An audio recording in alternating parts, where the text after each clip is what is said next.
People use different techniques to make their agriculture productive. Scientists have developed techniques such as crop spraying and chemical fertilizers to increase production. They have also managed to raise crops all year round by means of greenhouses. Yet, there is another creature which has been engaging in agriculture and employing these techniques for even longer. These are leafcutter ants. They have been agriculturalists for millions of years. They perform this difficult job by stages, thanks to an incomparable division of labor and planning. The first link in the production chain are the worker ants that serve outside the nest. These ants work non-stop day and night, cutting leaves from trees and wild plants growing in the forest. The second job is carrying the leaves they have cut back to the nest. These tiny workers are stronger than one can possibly imagine. To make a comparison, what these ants do is the equivalent of a man running 1 kilometer in 2.5 minutes with a 250 kilogram load on his back. No human being could ever do that. Ants work in an astoundingly planned and organized manner. They have to carry leaves to their nest to carry out agriculture. That is why that job has to be done with no interruptions. Ants build multi-track highways to make transportation easier. Even more interesting, there is an organization responsible for the maintenance and repair of that road system, just like we have. The organization exhibited by ants contains features that go far beyond any human imagining. Some 500,000 ants act like a single brain while all this is going on. This giant organization is capable of stripping all the leaves from a large tree in a single day. Ants tirelessly cut all kinds of plants, even flowers.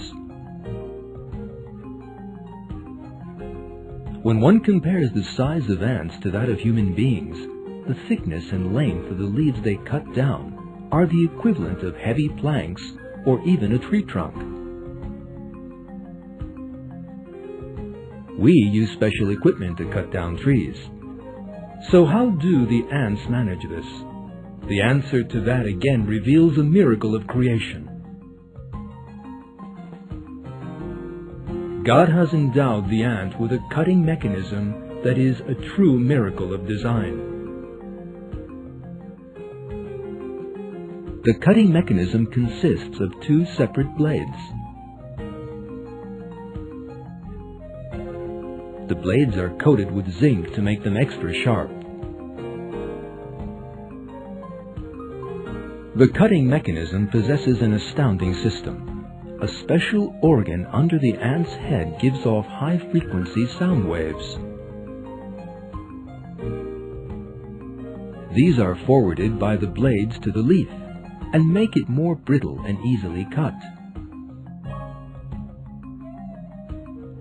Covering metal blades with alloys to make them sharper is a method used by human beings. But the people who do that possess intelligence and reason, and the system was developed as a result of special research and laboratories. Yet ants have no idea that a material known as zinc even exists.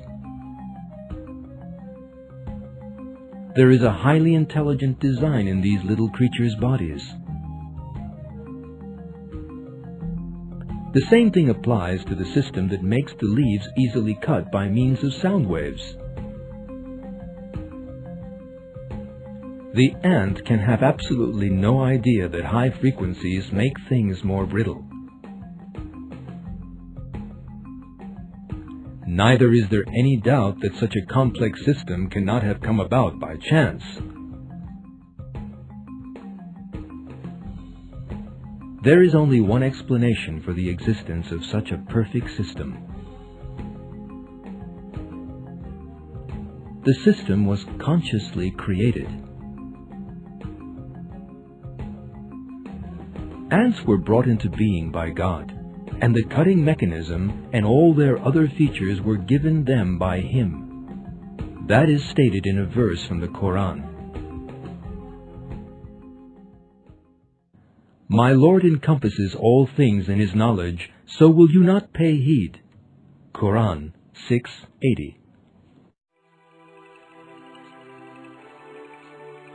How is it that every ant knows from the moment of its birth what job it has to do? How is it that creatures with no powers of reason can possess a more organized and social society than human beings do? How is it that 500,000 ants can act like a single brain for a common purpose? All these questions point us in the direction of one important truth. What these unreasoning creatures manage to do is clear evidence that God has created them and given them the features they possess. God's might and the art of His creation are to be seen in all living things. Ants are just one of the countless manifestations of God's art of creation in the world. In one verse, God says, "Everyone in the heavens and earth belongs to Him. All are submissive to Him." Quran 30:26.